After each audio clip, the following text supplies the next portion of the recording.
Hey, good afternoon. This is Clay with Clay's AC and Auto Repair and Clay Motion here in Grand Rapids, Michigan, and this is the Clay Way. So what we're going to do today is we're going to do this 2-to-1 exhaust on this sweet Dodge Ram that we got. Mine's a 2002, 2003 flavor. Hey, hopefully you guys will give me a subscribe for this. I do a lot of neat tricks. I don't think there's going to be any real tricks I'm showing you in this video, but I do a lot of them. So subscribe, click the notifications, share my videos, send me comments, like my videos. If you got a question about your automotive needs, you can hit me up on Facebook under Clay's AC and Auto Repair. I can help you with your car, but I can't help you with your baby mama drama. So I wanted to talk about exhaust this morning. You got a couple different ways of putting exhaust together. You probably know all of them, maybe with the exception of them right there, which is something that I've been using for a number of years now. In this particular situation, we're going to end up welding it, but I wanted to talk to you about the clamps. So a lot of you guys will clamp these exhausts down with these sweet clamps that they give you. We're not going to use these. We're actually going to weld this one. I highly recommend not using these, but these only cost about $1, and these are about $9 a piece, maybe even 10. And in this particular situation, I believe we'd need about 8 of them to put this exhaust on. So we're going to weld it up because we really don't like using these. We are going to use these as the hanger holders, but we're not going to use them to clamp the exhaust together. Now, these are what are called Torca easy clamps. They're made of stainless steel. They basically just wrap around like a band. They have different sizes, like, you know, 2 inches, 2 1/4, 2 1/2, 3 inch, blah blah blah, so forth and so on.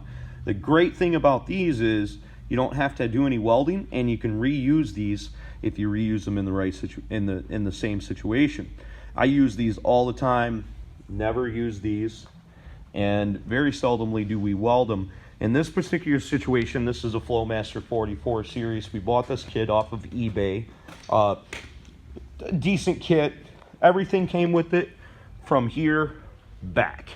You know, the tips, the hangers, all of this stuff was about 200. Mine was about 250 because I didn't spend a lot of time looking, and I found them for about 225. Is that a value? I don't know. I went down to the exhaust shop because I don't have a pipe bender in my shop, and they wanted like $500 to make me one of these, so I thought that was a little bit extravagant. So we're just gonna go. We just went ahead and bought this pre-cut thing.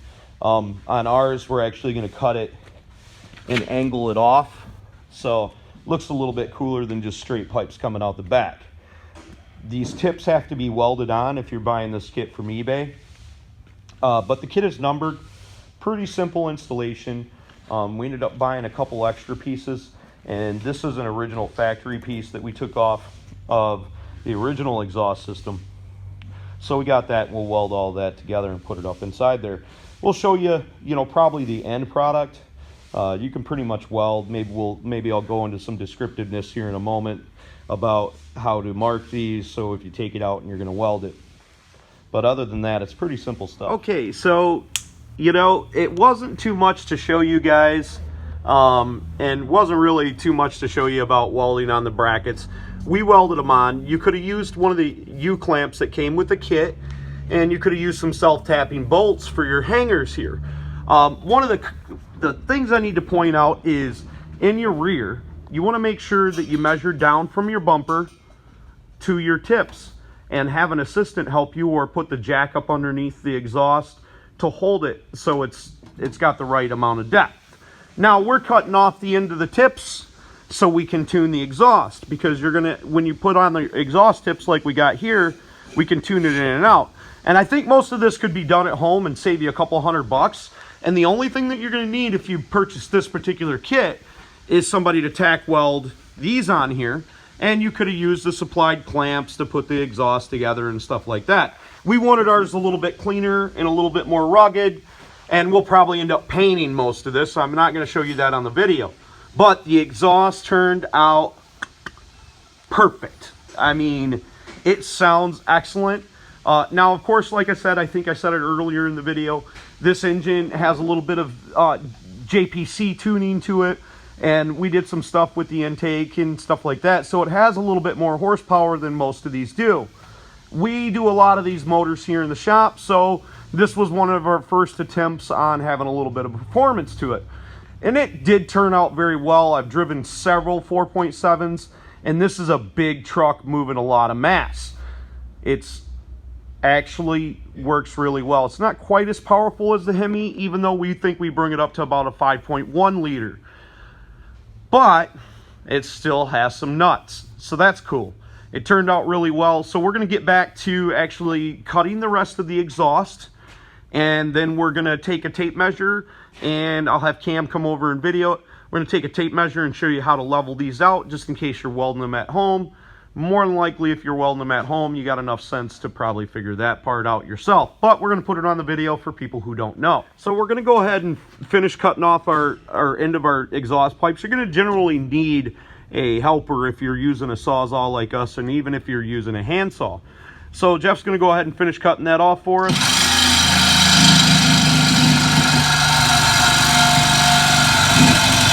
It's a little bit hard at the end when it's starting to go, so you're going to apply pressure upwards on it, and then that'll allow it not to move around and vibrate as much. Good grief. It's a little bit radical. Try not to pull the pipe apart. Try not to pull the pipe apart and not push it too much on him, then he can't do it. Well, you're pushing up and tension the blade. Right? That's causing my vibration. Probably help if we had a new Sawzall blade too.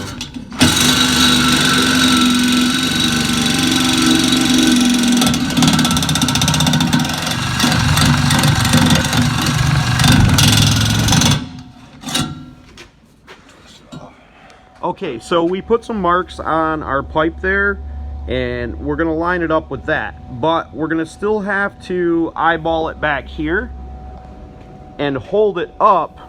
So Cameron, go ahead and put your hand up there, and then I will eyeball it.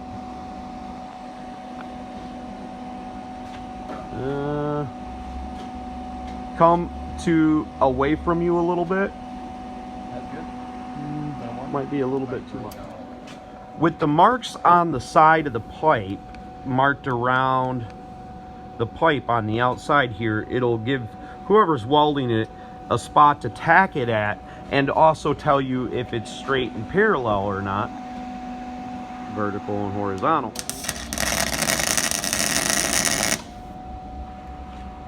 So we'll give it a couple tacks on both sides. We'll actually do each one of them, and with just tack welds we can actually move it later if we have to. So we're not going to go send it all the way home with the welding right now. So to make sure both sides are the same, we're obviously going to take a tape measure, and we're going to measure down from the top to there, and then when we go to tack this one down, we'll do the same thing. So using the inner part of this framework right here for our hitch, we could measure from there to there, but at the very least we can eyeball it to make sure the two distances are the same. Like right now, the palm of my hand and that they touch, where they don't here. So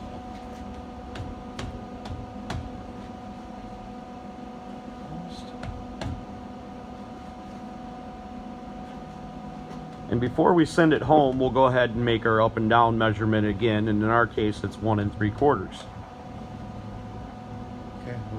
Okay, I don't know if you guys can tell this on the video, but I just noticed that when we did this one, we didn't take into consideration that that pipe might be further distance away than this pipe was. So now we got to grind down a couple of our welds and move the actual pipe out so it comes out square out of the bumper. It happens. Whatever. We'll make it look nice. I should have probably paid more attention to the inside of the pipe, and I know I don't have very good lighting right here, so it was, you know, it is what it is. So we got her all installed. Jeff's cleaned the welds off. We're gonna go ahead and throw some black paint on it. Came out pretty well with the exception of the tips.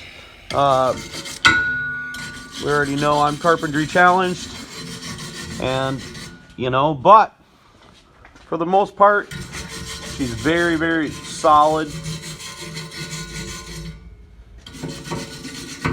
It sounds freaking amazing, so that's what we were shooting for. sometimes we'll make the tips a lot better, but yeah, it sounds good. We're a little bit goofy right there and there. We're gonna have to do a little bit. These tips are a pain in the butt, but we can do a little bit of moving and stuff and get it exactly where we want it. Give it a little twist.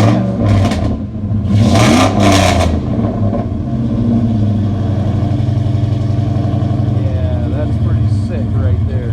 Hopefully you guys dig the video. Subscribe to my page. Click the notifications. Remember, if anyone else can do it, you can do it too. You can even mess up just like we did here.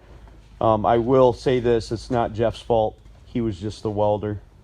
This is my fault. So, mistakes happen. That's why I'm not a carpenter, and we all know I'm carpentry challenged. So, God bless you guys. If you got to get a message to me, hit me up on Facebook under Claves AC and Auto Repair.